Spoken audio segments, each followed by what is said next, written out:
So in this problem, we have 2 points P with the coordinate x1, y1 and other point Q with coordinate x2, y2. It's subtending an angle alpha at the origin. So we need to show that this particular relationship holds true. So let us begin. So here we have our Cartesian plane with the x and the y axis. So we're going to consider 2 random points on the first quadrant. So let's say this is the point P having the coordinate x1, y1. And then we consider another point Q, and that has the coordinate x2, y2. Now we will join point P and Q with the help of a straight line.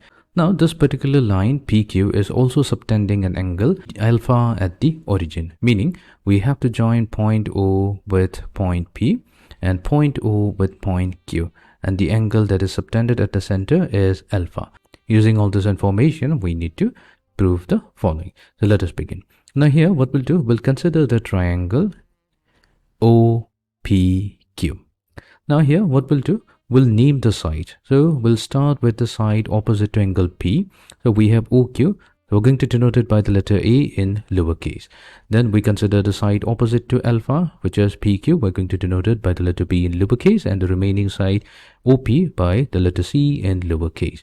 So if we want to define the cosine of angle alpha, here we are using the cosine formula. The cosine of angle alpha, that's given by, so we have in the numerator the sum of the square of its adjacent sides. Since we're considering alpha, the adjacent sides are A and C, so we'll take the square of the sum of the square, so that's A squared plus C squared.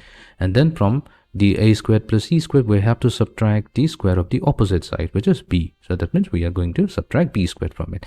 And then in the denominator, we have 2 times the product of the adjacent sides, so that's A times C. Now our goal will be to determine the value of A, B and C. To do that, we'll be using the distance formula. So we'll label this as number 1. We'll come back to this in a moment. Now let's find out the length A. So to find out the length A, what we'll do, we'll take the square root. Underneath the square root, we'll have to first consider the endpoint, coordinates of the endpoint. So that's the origin O and the point Q. So origin O, that has the coordinates 0, 0. First we'll have to take the difference of the x coordinate. So that means we'll do x2 minus 0. So we have x2 minus 0, we square it and then add it to the difference of the y coordinate. So we have y2 minus 0. That's the difference of the y coordinate and square it. Now this is going to give us the value square root of x2 squared plus y2 squared. Fine. So now we'll find out the value of length C. So C is going to be, we'll take the square root. For this, we need the coordinates of the endpoints. That means P and the origin O. So this is going to be x1 minus 0 squared plus y1 minus 0 squared, or simply square root of x1 squared plus y1 squared. Now let's find out the length B. So B is going to be, we'll take the square root. Now here we'll have to consider the coordinates of the endpoints P and Q. So the difference of the x coordinate will be x2 minus x1 whole squared added to the difference of the y coordinate. So that's y2 minus y1 whole squared. Now that we have the value of A, B and C, we're going to substitute this back in equation number 1. So we get cosine of alpha. So that's equals to, so we need A squared. So squaring x2 square root of x2 squared plus y2 squared, that's simply x2 squared plus y2 squared. Then we have to add c squared to it. So c squared will be simply x1 squared plus y1 squared. And from it, we're going to subtract b squared. So b squared is simply x2 minus x1 squared plus y2 minus y1 squared. Fine. However, in the denominator, we are going to keep 2 times AC as it is. Now what we'll do, let's cross multiply. So we have 2 times A times C times cosine of angle alpha. So this will be equals to x2 squared plus y2 squared plus x1 squared plus y1 squared minus, so let's expand it. So we have x2 squared plus x1 squared minus x1 times x2 added to y2 squared plus y1 squared minus y2 times y1. Fine.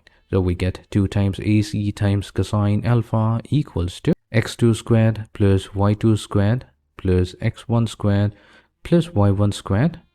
We will open the parentheses. So we have minus x2 squared minus x1 squared plus x1 times x2 minus y2 squared minus y1 squared plus y1 times y2.